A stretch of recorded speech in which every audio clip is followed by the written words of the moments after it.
So now you're in Roblox Studio and you have your background set up and your menu buttons and everything like that, so all set up the way that you want them to be set up. And so now it's time to start scripting our play button. Now the settings and credits button, we'll go over how to script those in another video, as they'll require making a separate menu for them. And so we'll go over how to do that in the next steps. So for right now, we're going to talk about scripting the play button, in which I'm also going to explain what tween service is and how it works and everything like that. Now to do that, we go to this little plus sign right here and we insert a local script. And so now we have our local script right here. And so we will delete the default print hello world and we will put local TS, which stands for tween service, equals game get service tween service, and make sure that the tween service is in quotes, otherwise it won't correctly grab the service. And so now we have our tween service variable set. Now we can new line local t info, because every tween requires a tween info to work. And what a tween is, if you don't know, is just a way to smoothly transition something such as a part's position or a menu's transparency or color or something like that.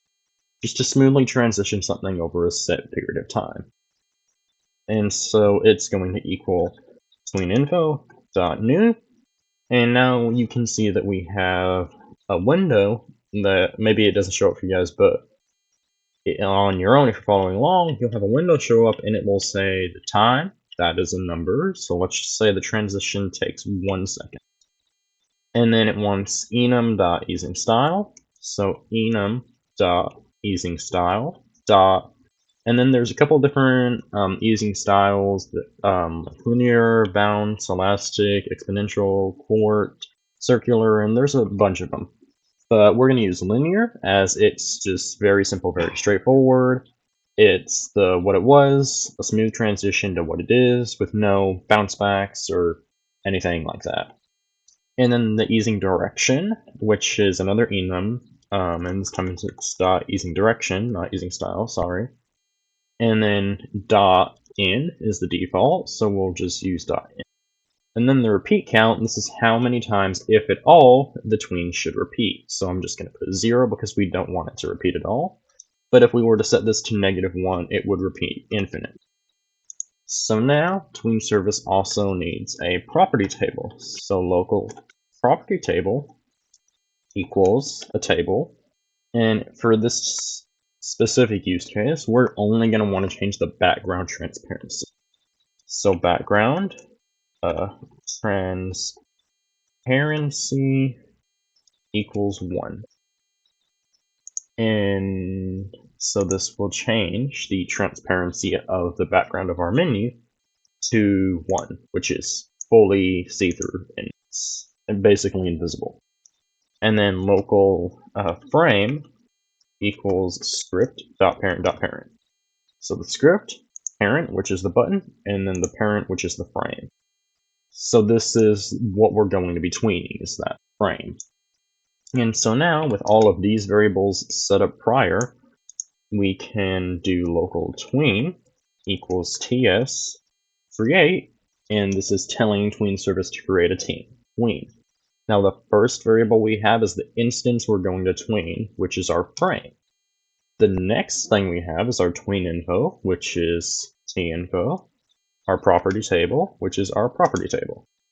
And this tells tween service what it is. Tween info tells it how it's going to change it over 1 second, the style of it, the direction of it, and if it should repeat. The property table tells it what it's going to change, and then the instance tells it what it's changing. And so that's just how twins work, and I may explain it more in depth in another video. And then now we need to bind this tween to an actual function to make it happen, because if I were to play test the game right now, you can see I can click the play button and nothing happens because we haven't actually bound the tween to play yet. So script.parent, that's our button, the parent of the script in the hierarchy right here, dot mouse button one click, that's on a left click, connect, function, anonymous autofill, tween, colon, play with a capital P, open and close parenthesis. Because this is a function that all tweens have, and even sounds have, that allow you to, well, play them. And so now, if I were to click the play button and the playtest button, and then click the play button on our menu, our background nicely fades. But all of our buttons, actual menu buttons, are still on the screen and they don't go away. And so to fix this, we can, well, we could say frame dot credits button dot visible equals false, frame dot settings button dot visible equals false, frame dot play button dot visible equals false. And this would work, and we can very easily do this. And when we hit play, we can see that our buttons go away and our main menu works as expected when it comes to the play button. But in the same amount of lines of code, we could also just do for underscore v. Now, I usually use iv when the index matters, if we're iterating through a table with this for loop, but in this case we're not, so just underscore. In frame, get children, do, and we will now put, so v is the object that is being iterated. So the way a for loop works is that, in this case, it's getting the children of the frame, and it's iterating through every one of them. So these are the children of the frame as our 3 buttons. So we have our 3 buttons that are parented to the background frame. So we can put if v colon is a, and then quotes, text button, then v dot visible equals false.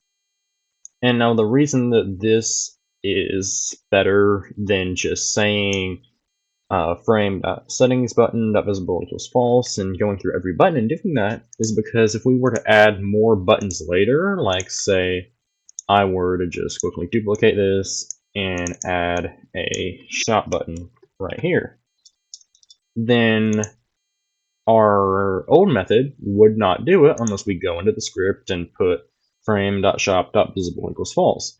This just does it regardless, and because of that, it's more universal and simpler to work with in the future. And so now we can see that if I play test the game and then we click our play button, it still makes all of the buttons invisible and our menu fades very nicely using tween service. And so because of this, tween service is the general baseline for how to animate things, especially UI in Roblox. And so I'll give you just a minute, pause the video, and copy all of this code if you're following along. And now, assuming that you've copied all this code or are just watching this for educational purposes and aren't necessarily following along by yourself, then you now have your play button scripted to function as expected. You press play and it allows you to play the game. And so now we are ready to begin making the settings and credits submenus, which we will get to in the next episode.